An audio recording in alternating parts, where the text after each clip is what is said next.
Hi everyone, welcome back to our channel Venice multi idea. இன்றைக்கி என்ன video அப்படின்னு பார்த்தீங்கன்னா, நம்ம லாஸ்ட் டைம் வந்துட்டு பார்த்திங்கன்னா கமெண்ட்டில் வந்துட்டு சிஸ்டர் நீங்கள் எப்படி ஐசிங் பண்ணுவீங்க, கேக் எப்படி நீங்கள் ஐசிங் பண்ணுவீங்கன்னு சொல்லிவிட்டு எனக்கு சிஸ்டர் கேட்டிருந்தாங்க.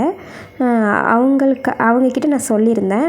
என்ன சொல்லியிருந்தேன்னா, நான் உங்களுக்கு நாளைக்கு எனக்கு கேக் ஆர்டர் இருக்குது, நான் உங்களுக்கு நாளைக்கே போடுறேன் அப்படி சொல்லியிருந்தேன். நான் அன்னைக்கு பார்த்திங்கன்னா ஷார்ட்ஸ் போட்டிருப்பேன்.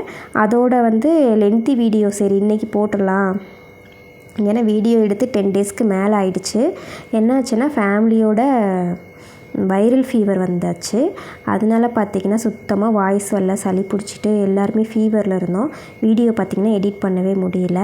சரி ஓகே, இன்றைக்கி எடிட் பண்ணி எப்படியாவது இன்றைக்கி போட்டுடலாம் அப்படின்னு சொல்லிட்டு இன்றைக்கி எடுத்து வச்சுட்டு உட்காந்துட்டேன்.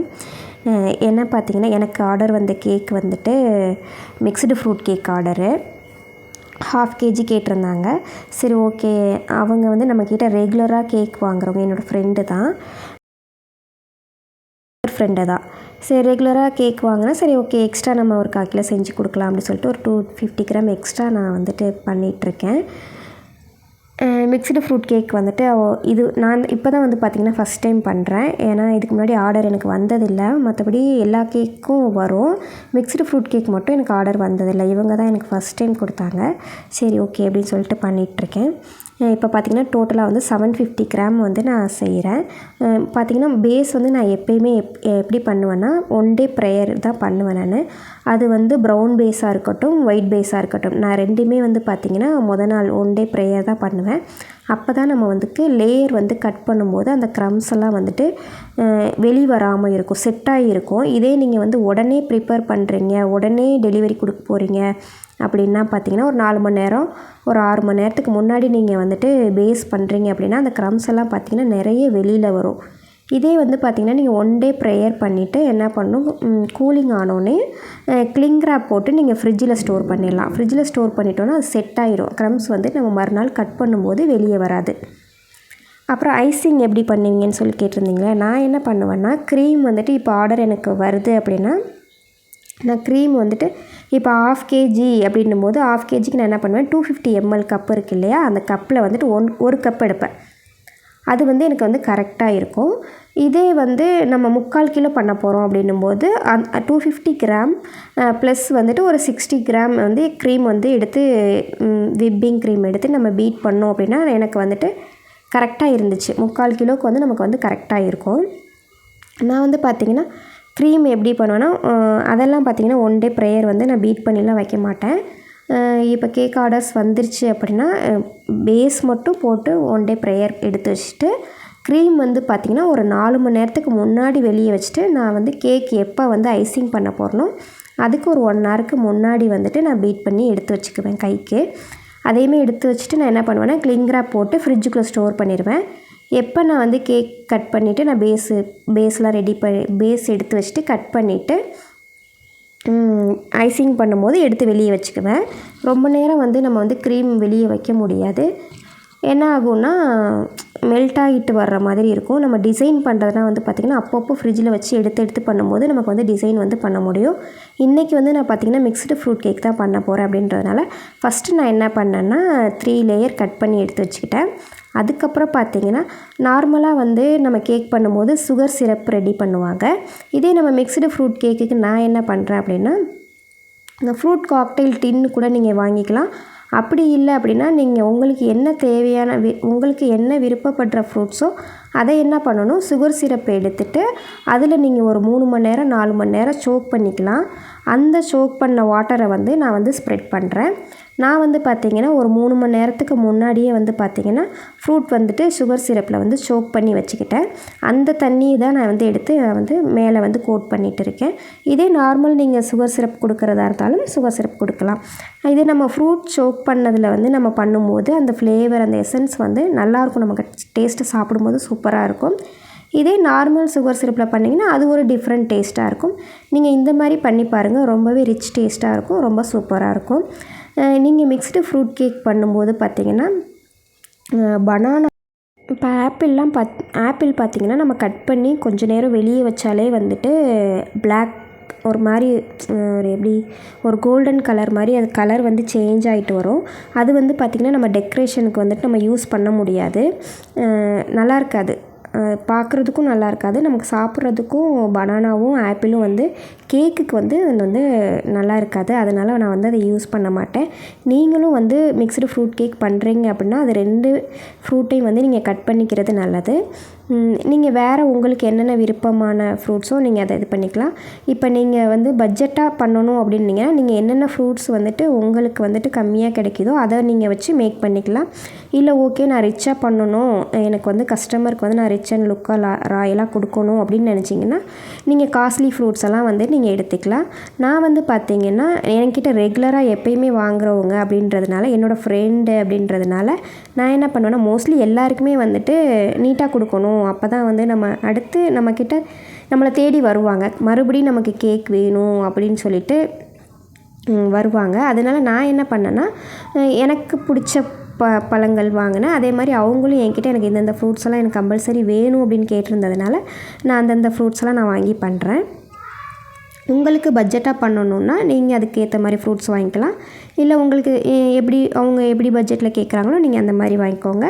ஒவ்வொரு பட்ஜெட்டுக்கும் நீங்கள் வந்து சொல்லிவிடுங்க, இவ்வளோனா இவ்வளோ சார்ஜ் ஆகும், நீங்கள் எக்ஸ்ட்ரா டிசைன் கஸ்டமைஸ்டுன்னு கேட்டிங்கன்னா இவ்வளோ சார்ஜ் ஆகும் அப்படின்னு சொல்லிட்டு நீங்கள் ஃபஸ்ட்டே பேசிக்கிறது நல்லது. நான் வந்து பார்த்திங்கன்னா நான் ஃபஸ்ட்டு பேச மாட்டேன், செஞ்சு கொடுத்ததுக்கப்புறம் இவ்வளோன்னு சொல்லுவேன். அதுவுமே உங்களுக்கு உங்களுக்கு தோணுச்சுன்னா கொடுங்க அப்படின்ற மாதிரி நான் சொல்லிவிட்டு முடிச்சுக்குவேன். மற்றபடி இல்லை எனக்கு இவ்வளோ வேணும் அப்படின்ற மாதிரி நான் இது வரைக்கும் கேட்டதில்லை. ஆனால் நான் சொல்லிவிடுவேன் இதுதான் அமௌண்ட்டு அப்படின்னு சொல்லிடுவேன். அதுக்கப்புறம் அவங்க எவ்வளோ கொடுக்குறாங்களோ அதை நான் வாங்கிப்பேன். அதே மாதிரி பார்த்திங்கன்னா நீங்கள் ஃபஸ்ட்டே வந்து இப்போ நீங்கள் ஒரு கேக் ஆர்டர் எடுக்கிறீங்க அப்படின்னா நீங்கள் வந்து ஃபஸ்ட்டு அட்வான்ஸ் வாங்கிக்கிறது நான் நல்லதுன்னு தான் சொல்லுவேன். ஏன்னா சம்டைம் நம்ம கேக்கு செஞ்சதுக்கப்புறம் என்ன பண்ணுறாங்க அப்படின்னா இல்லை வேண்டாம், நான் வேறு கேக்கு சொல்லியிருக்கலாம்னு நினச்சேன், நான் மாற்றி சொல்லிட்டேன், இப்போ தான் நான் வீட்டில் டிஸ்கஸ் பண்ண அவங்க வேறு ஃப்ளேவர் சொல்கிறாங்க அப்படின்ற மாதிரி சொல்லிடுவாங்க. நீங்கள் என்ன பண்ணுறீங்க அப்படின்னா இப்போ உங்களுக்கு ஒரு கேக் ஆர்டர்ஸ் வருது அப்படின்னா நான் இந்த கேக் பண்ண போகிறேன், இதுக்கு வந்து இவ்வளோ அட்வான்ஸ் எனக்கு தேவைப்படுது அப்படின்னு சொல்லிவிட்டு நீங்கள் கேட்டுக்கிறது நல்லது. பார்த்திங்கன்னா நான் செகண்ட் லேயர் வந்துட்டேன். இப்போ வந்து நம்ம சோக் பண்ணி வச்சுருக்கோம் இல்லையா, அந்த சோக் பண்ணி வச்சுருக்க ஃப்ரூட்ஸ் நமக்கு விருப்பமான ஃப்ரூட்ஸ் இதில் நான் வந்து என்னென்ன சேர்த்திருக்கேன்னா ட்ராகன் ஃப்ரூட்டு, அதுக்கப்புறம் லிச்சி ஃப்ரூட்டு, அப்புறம் இன்னொரு ஃப்ரூட் அது பேர் எனக்கு தெரியல அது, அப்புறம் வந்து பார்த்திங்கன்னா பைனாப்பிள், அப்புறம் வந்துட்டு பப்பாயா, இது நான் 3 சேர்த்திருக்கேன். இது 4-5 பழம் சேர்த்திருக்கேன். செரி சேர்த்திருந்தேன். இதெல்லாம் பார்த்திங்கன்னா ரொம்பவே சூப்பராக இருக்கும். நம்ம வந்துட்டு ஃப்ரெஷ் ஃப்ரூட்ஸ் அப்படின்னும் போது நம்ம அது டெக்கரேஷனுக்கு வெளியிலேக்கு நல்லாயிருக்கும், உள்ளே சாப்பிடும்போது பார்த்திங்கன்னா நமக்கு கொஞ்சம் சாஃப்டாக இருக்கணும் அப்படின்றக்காக நம்ம ஊற வச்சுக்கிறது நல்லது. அதே மாதிரி இன்னொரு டிப்ஸ் ஒன்று ஷேர் பண்ணிக்கிறேன். நம்ம லேயர் கட் பண்ணுறோம் இல்லையா, இப்போ 3 லேயர் கட் பண்ணுறோம் அப்படின்னும்போது நம்ம எப்படி லேயர் கட் பண்ணுறோமோ அதே ஃபார்மேட்டில் வந்துட்டு நம்ம அரேஞ்ச் பண்ணும்போது நமக்கு வந்து அந்த ஏற்ற இறக்கம் வந்து நமக்கு இருக்காது. நீங்கள் மாற்றி வந்து செட் பண்ணும்போது என்ன ஆகும்னா ஒரு பக்கம் ஏற்றமாகவும் இன்னொரு பக்கம் வந்து இறக்கமாகவும் இருக்கும். இப்போ நம்ம எடுத்தோடனே கேக்கு வந்து நம்ம கீழே டாப்பில் தான் பாட்டமில் வந்து நம்ம கட் பண்ணுறோம். அப்போ பாட்டம் வந்து ஃபஸ்ட் லேயராகவும், நடுவில் உள்ளது ரெண்டாவதாகவும், 3வது லேயர் வந்து மேலே. அதே மாதிரி நீங்கள் அதே மாதிரி அரேஞ்ச் பண்ணுங்கள். அதே மாதிரி நம்ம 3வது லேயராக கட் பண்ணுறோம் இல்லையா, அந்த பீஸை வந்து உல்ட்டாவாக வச்சிடணும், மேடாக வைக்காமல் இப்படி திருப்பி உல்ட்டாவாக வச்சிட்டிங்கன்னா உங்களுக்கு வந்துட்டு பார்த்திங்கன்னா கேக் நம்ம வந்து ஐசிங் பண்ணி எடுக்கும்போது நீட்டாக கிடைக்கும். அதே மாதிரி எந்த இடத்துல உங்களுக்கு ஏற்ற இறக்கம் வருதோ அந்த இடத்துல வந்து நீங்கள் க்ரீம் வந்துட்டு கொஞ்சம் அதிகமாக வச்சு ஃபில் பண்ணிக்கிட்டோன்னா அந்த ஏற்ற இறக்கம் இருக்காது. அதே மாதிரி கஸ்டமர் எப்படி கேட்பாங்கன்னா க்ரீம் வந்து ஒரு சில பேர் வந்து அதிகமாக விரும்புவாங்க, ஒரு சில பேர் வந்து கம்மியாக விரும்புவாங்க. அதையும் நீங்கள் வந்து கேட்டுட்டு பண்ணிக்கலாம். எனக்கு கேட்குறவங்க எல்லாருமே பார்த்திங்கன்னா க்ரீம் வந்து கம்மியாக தான் கேட்பாங்க. அதனால நான் வந்து என்ன பண்ணுவேன்னா நிறையாலாம் அப்ளை பண்ண மாட்டேன், கம்மியாக தான் அப்ளை பண்ணி கொடுப்பேன். அதே மாதிரி க்ரம்ஸ் வந்து மோஸ்ட்லி வந்து க்ரீம் கம்மியாக கேட்குறாங்க அப்படின்னாலும் ஓரளவுக்கு வந்து க்ரம்ஸ் வந்து வெளியே தெரியாமல் பார்த்துக்கோங்க. அப்போ தான் வந்து கேக் வந்து நீட்டாக உங்களுக்கு ஃபினிஷிங் கிடைக்கும். ஸோ அந்த மாதிரி பார்த்துக்கோங்க. அதே மாதிரி நான் கேக் பண்ணும்போது கசகசன்னு நிறைய டூல்ஸ் எல்லாம் போட்டு நான் வந்து எடுத்துக்க மாட்டேன். அந்த ஒரே ஒரு பேலட் நைஃப் மட்டும்தான் வச்சு யூஸ் பண்ணுவேன். இன்னொன்று வந்து பார்த்திங்கன்னா ஸ்க்ராப்பர், கடைசியாக ஸ்க்ராப்பர் வேணும்னா யூஸ் பண்ணுவேன், இல்லாட்டினா அதையுமே வந்து பார்த்திங்கன்னா பேலட் நைஃப்லேயே நான் வந்து கரெக்ஷன் கொடுத்துக்குவேன். நிறையாலாம் எடுத்து போட்டு அதை எடுத்து போட்டு இதை எடுத்து போட்டு அதெல்லாம் நான் பண்ண மாட்டேன். நான் வந்து பார்த்திங்கன்னா இப்படி தான் கேக் பண்ணுவேன். ஃபினிஷிங் லுக் நான் வந்து கடைசியில் காட்டுறேன் பாருங்கள். அதே மாதிரி பார்த்திங்கன்னா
வாய்ஸே வரல சுத்தமாக. இப்போ ஏதோ இன்றைக்கி 2 நாளாக வந்து நேற்றுலாம் பார்த்திங்கன்னா எடுத்து வச்சுட்டு உட்காந்தேன், எடிட் பண்ணிடலாம் அப்படி சொல்லிட்டு உட்காந்தேன். பார்த்தா டைம் வேறு ஆகிடுச்சு. சரி முடியல அப்படி சொல்லிட்டு நான் வச்சுட்டு படுத்துட்டேன். இன்றைக்கி கண்டிப்பாக போட்டே ஆகணும். இனியா சிஸ்டர், இனியான்ற ஐடியிலேருந்து வரும், ஆனால் அவங்க பேர் வந்து வேறு சிஸ்டர். அவங்க தான் கேட்டிருந்தாங்க, சிஸ்டர் எனக்கு கேக்கு எப்படி ஐசிங் பண்ணணும்னு சொல்லுங்கள், எனக்கு தெரியல, எப்படி பண்ணாலும் ஒரு மாதிரி இருக்குது, நீங்கள் எப்படி பண்ணுவீங்கன்றது கொஞ்சம் ஷேர் பண்ணுங்கன்னு சொல்லியிருந்தாங்க. ஸோ அவங்களுக்காக நான் இன்றைக்கி வந்துட்டு அன்றைக்கே அவங்களுக்காக நான் சொன்ன மாதிரி நான் மறுநாளே உங்களுக்கு நான் போடுறேன் அப்படின்ற மாதிரி சொல்லியிருந்தேன். ஆனால் அவங்க வீடியோ எதிர்பார்த்துருப்பாங்க, ஃபுல் வீடியோன்னு நினச்சி எதிர்பார்த்துருப்பாங்க. ஆனால் நான் ஷார்ட்ஸ் அன்றைக்கி போட்டுட்டேன். இந்த ஃபுல் வீடியோ வந்து இன்றைக்கி தான் என்னால் பண்ண முடிஞ்சது சிஸ்டர், சாரி. நெக்ஸ்ட்டு நான் வந்து அடுத்தடுத்து நான் வீடியோ போடுறதுக்கு கண்டிப்பாக ட்ரை பண்ணுறேன்.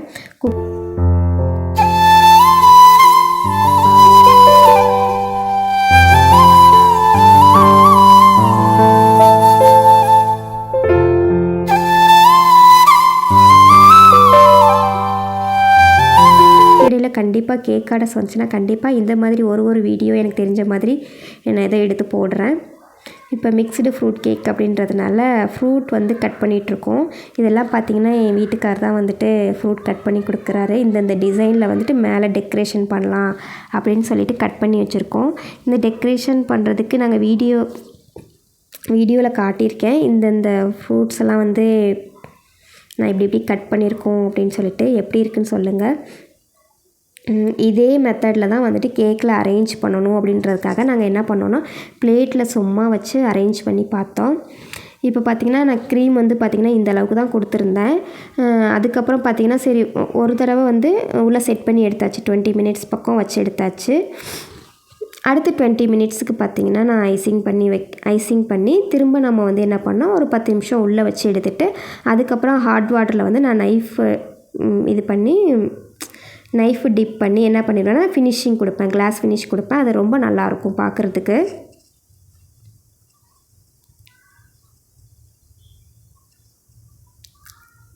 சிவதேவ் என்ன பண்ணுறாங்கன்னா கொஞ்சம் கொஞ்சமாக க்ரீம் எடுத்துகிட்டு போகிறாங்க. நான் வேலை பார்த்துட்டு இருந்ததுனால அப்போ வந்து நான் கண்டுக்கல.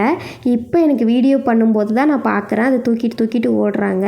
சரி குழந்த தானே, என்ன பண்ணுறது, ஒன்றும் நம்ம பண்ண முடியாது. குழந்தைங்க வச்சுட்டு நம்ம பண்ண முடியாது. எப்பயுமே எனக்கு ஆர்டர் எப்படி இருக்குன்னா அவங்க ஸ்கூல் போகிற டைமில் தான் நான் பண்ணுவேன். எனக்கு இந்த ஆர்டர் வந்து அவங்க எப்போ கேட்டாங்கன்னா 8 மணிக்கு கட் பண்ணுறதுக்கு தான்.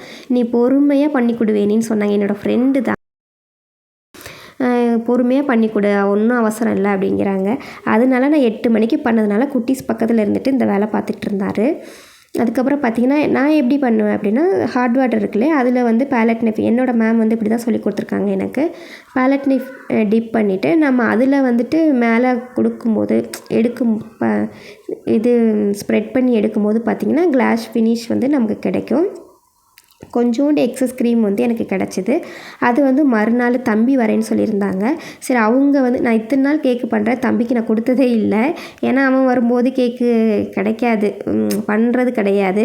அவனுக்காகவும் மெனக்கட்டு வேண்டாம் அப்படின்றதுனால நான் அப்படியே பண்ணேன். நாளைக்கு வரேன்னு சொல்கிறதுனால கொஞ்சோண்டு எக்ஸஸ் க்ரீம் இருந்தது, அதை நாளைக்கு பண்ணி கொடுக்கலான்னு சொல்லிட்டு நான் க்ளிங் ராப் போட்டு எடுத்து வச்சிட்டேன்.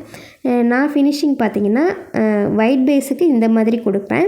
இதே வந்து நம்ம ப்ரௌன் பேஸ் சாக்லேட் பேஸ் பண்ணுறோம் அப்படின்னா என்ன பண்ணுவோன்னா நைஃபை வந்து ஹீட் பண்ணிவிட்டு மேலே நம்ம ஸ்ப்ரெட் பண்ணோன்னா கிளாஸ் ஃபினிஷ் சூப்பராக கிடைக்கும்.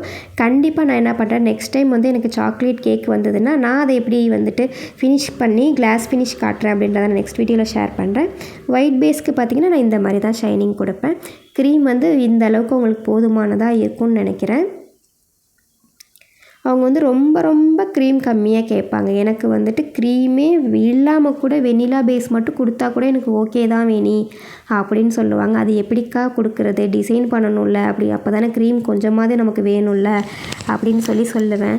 அதுக்கப்புறம் ஓகே வேணி, உன்னோட க்ரீம் சும்மா கூட சாப்பிட்லாம், நல்லா தான் இருக்குது. மற்ற கேக்கு நான் வாங்கி சாப்பிட்ருக்கதை விட உன்னோட வந்து க்ரீம் வந்து நல்லா இருக்குன்னு சொல்லுவாங்க. நான் என்ன விப்பிங் க்ரீம் யூஸ் பண்ணுறேன்னா ரிச் கோல்டு தான் நான் வந்து யூஸ் பண்ணுவேன். அந்த க்ரீம் பார்த்திங்கன்னா ரொம்ப டேஸ்ட் வந்து சூப்பராக இருக்கும். நம்ம கடையில் நார்மலாக கேக் சாப்பிட்றதுக்கும் இந்த விப்பிங் க்ரீம் சாப்பிட்றதுக்கும் நிறைய டேஸ்ட் இருக்குது. இது வரைக்கும் நான் இவ்வளோ கேக் பண்ணுறேன். நான் வந்து என் கேக்கை டேஸ்ட் பண்ணியிருக்கேனான்னு கேட்டிங்கன்னா கண்டிப்பாக கிடையவே கிடையாது. நான் சாப்பிட்டதே கிடையாது. எனக்கு கேக் வந்து முன்னாடி பிடிச்சிது. ஸ்கூல் படிக்கும்போது காலேஜ் படிக்கும்போது நான் ரொம்ப சாப்பிடுவேன். சாப்பாடு கூட நான் தேட மாட்டேன். எனக்கு டெய்லி ஒரு சின்ன பீஸ் அப்போல்லாம் அந்த கடைகளில் இருக்கும்ல சின்ன சின்ன கேக்கு, அந்த பீஸ் எங்கள் அப்பா வாங்கிட்டு வர சொல்லி சாப்பிடுவேன். டெய்லி ஒரு பீஸ் எப்படியாவது சாப்பிடுவேன். ஆனால் இப்போ வந்து கேக் ஆசையே வெறுத்து போச்சு ஒன்றையும் பார்த்ததுக்கப்புறம். அதுக்கப்புறம் நான் என்ன யோசித்தேன்னா நம்ம கற்றுக்கிட்டு கேக் சாப்பிட்ணுன்னு யோசித்தது ஒன்று தான். அப்படி நான் பண்ணி சாப்பிட்ணுன்னு ஒரு இன்ட்ரெஸ்ட் வந்தது தான் நான் கேக் செய்யணும்னு. அதுக்கப்புறம் தான் நான் படிச்சுட்டு கற்றுக்கிட்டேன். பார்த்திங்கன்னா டெக்கரேஷன் பண்ண ஸ்டார்ட் பண்ணியாச்சு. நான் இதுக்கு முன்னாடி பார்த்தேன், வீடியோலாம் பார்த்தேன் எப்படி செட் பண்ணுறாங்க அப்படின்றத பார்த்துட்டு நான் வந்து டிசைன் பண்ணிகிட்ருக்கேன். இந்த டிசைன் எப்படி இருக்குது அப்படின்றத கமெண்டில் சொல்லுங்கள். வேறு அடுத்து வந்து உங்களுக்கு என்ன கேக்கு பண்ணி காட்டணும் அப்படின்றதையும் கமெண்டில் சொல்லிவிடுங்க. நான் அடுத்த கேக் வந்து நான் எப்படி பேக் பண்ணுறேன் அதுலேருந்தும் நான் உங்களுக்கு சொல்கிறேன். கண்டிப்பாக உங்களுக்கு பேக்கிங் கற்றுக்கணுன்ற ஒரு ஆசை இருந்துச்சு அப்படின்னா என் மெம்பர்ஷிப்பில் ஜாயின் பண்ணிக்கோங்க. கண்டிப்பாக நான் உங்களுக்கு சொல்லித்தரேன். எக்கு கேக்கு, எக்லெஸ் கேக்கு, ஃபாண்டன் கேக்கு, ஃப்ரெஷ் க்ரீம் கேக்கு, குக்கீஸு, ப்ரௌனி வெரைட்டிஸ் எல்லாமே வந்துட்டு இருக்குது. நீங்கள் நம்மளோட சப்ஸ்கிரைப்னு சொன்னீங்கன்னா கம்மியான பட்ஜெட்டில் ஒரு பேக்கேஜிங்கில் நான் உங்களுக்கு சொல்லித்தரேன். கண்டிப்பாக எனக்கு மெசேஜ் பண்ணுங்கள். அடுத்து என்ன கேக் செய்யணும் அப்படின்றதையும் கண்டிப்பாக வீடியோவில் ஷேர் பண்ணுங்கள்.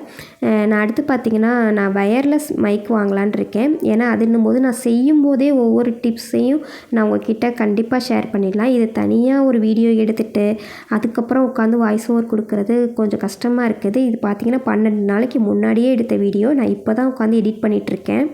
இதே அன்றைக்கி நான் செய்யும்போது எடுத்திருந்தேன்னா நான் அன்றைக்கே வீடியோ போட்டிருப்பேன்.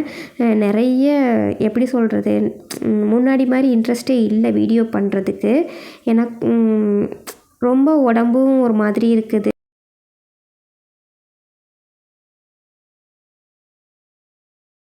கண்டிப்பாக அடுத்தடுத்த வீடியோ வந்து உங்களுக்கு வரும். நாளைக்கு மறுநாள் கூட எனக்கு ஒரு கேக் ஆர்டர் இருக்குது. காஜு கட்லி கேக்கு. அந்த கேக்கும் நான் உங்களுக்கு வீடியோ ஷேர் பண்ணணுமா அப்படின்றத நீங்கள் கண்டிப்பாக கமெண்ட்டில் சொல்லுங்கள். இதுதான் பார்த்திங்கன்னா ஃபைனலாக நான் கொடுத்த டிசைன். எப்படி இருக்குன்றதை கண்டிப்பாக மறக்காமல் சொல்லுங்கள். அதுக்கப்புறம் வேறு என்ன, இப்படி தான் நான் கேக்கு பண்ணுவேன். ரொம்ப பொறுமையாக பண்ணுவேன். வீடியோவில் பார்த்திங்கன்னா 25 நிமிஷம் பக்கம் நான் கொடுத்துருப்பேன். ஆனால் நான் இந்த வீடியோ பண்ணது வந்து பார்த்திங்கன்னா கிட்டத்தட்ட ஐசிங் பண்ணி எடுத்தது வந்து பார்த்திங்கன்னா 1 hour பக்கம் ஆணுச்சு. ஃபைனல் லுக்கு பார்த்திங்கன்னா இதுதான் கேக்கோட ஃபைனல் லுக்கு. எப்படி இருக்குது அப்படின்றத கண்டிப்பாக கமெண்டில் சொல்லுங்கள்.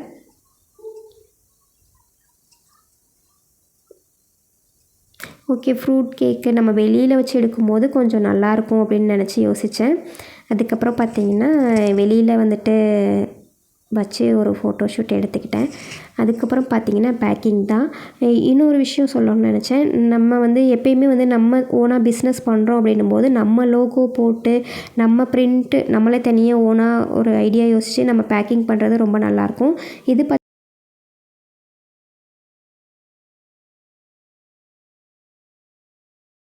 அதில் பேக்கிங் பண்ணுறதுக்காக நான் என்ன பண்ணிட்டேன்னா ஹோல்சேல் கடையில் போய்ட்டு மொத்தமாக வந்து பார்த்திங்கன்னா அந்த பேக்கிங் மெட்டீரியல் வாங்கிட்டேன். இது பார்த்திங்கன்னா நான் 100 வாங்கிட்டேன். அவசரப்பட்டு 100 வாங்கிட்டேன். இப்போ பார்த்திங்கன்னா இதை காலி பண்ணணும் அப்படின்றதுக்காக இந்த பேக்கிங் வந்து யூஸ் பண்ணிகிட்ருக்கேன். கண்டிப்பாக இது இன்னும் கொஞ்சம் நாளில் முடிஞ்சிச்சுன்னா என்னோடய பேர்லேயே வந்து பிரிண்ட்டு போட்டு என்னோடய லோகோ போட்டு நான் பண்ணலான்னு ஒரு ஐடியா இருக்குது. கண்டிப்பாக இந்த பாக்ஸ் எல்லாம் ஏன்னா வேஸ்ட் ஆயிரும்ல, காசு போட்டு வாங்கி வேஸ்ட்டாக போயிடும் அப்படின்றக்காக சரி இதெல்லாம் ஃபஸ்ட்டு முடிச்சுட்டு நம்ம அடுத்து வந்து வேறு பிளான் பண்ணலாம் அப்படின்ட்டுருக்கேன். ஓகே, இந்த வீடியோ எப்படி இருந்துச்சு அப்படின்றத மறக்காமல் ஷேர் பண்ணுங்கள், மறக்காமல் கமெண்ட் பண்ணுங்கள். இது வரைக்கும் நம்ம சேனலை நீங்கள் சப்ஸ்கிரைப் பண்ணலை அப்படின்னா சப்ஸ்கிரைப் பண்ணி சப்போர்ட் பண்ணுங்கள். தேங்க்ஸ் ஃபார் வாட்சிங்.